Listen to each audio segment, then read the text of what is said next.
প্রমাণ করে এখানে লক্ষ হাতি দেখা যাচ্ছে। হাতিদের মৃত্যু নয়, আদর্শের মৃত্যু নয়।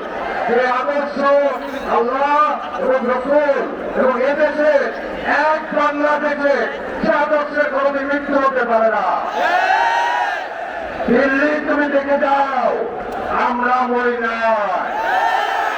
দিল্লির দালালেরা দেখে যাও, দিগন্ত টিভিকে হত্যা করে, সংগ্রাম পত্রিকা হত্যা করে এদেশে আমাবিলের মতো অসংখ্য হাতে এসেছে।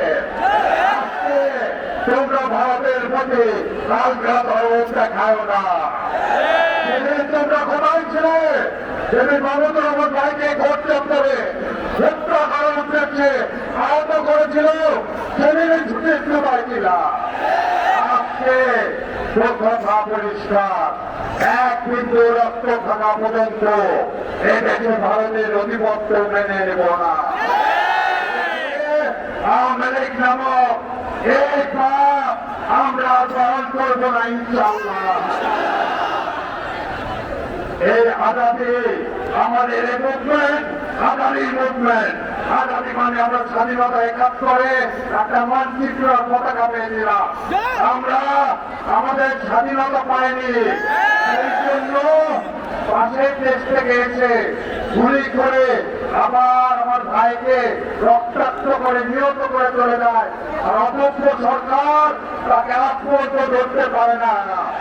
এই সরকারের স্বরাষ্ট্র উপদেষ্টা এবং আইন উপদেষ্টা এদের পদত্যাগ করা উচিত। যদি না পারেন দেখে যান, এই লক্ষ জনতা এদেশকে পাহারা দেবে ইনশাল্লাহ। ইনসাফ জিন্দাবাদ। আমি মরতে পারে না, তাদের জন্য আমরা আছি।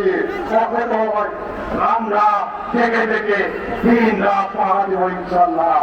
ইনসাফ জিন্দাবাদ। ইনকিলাব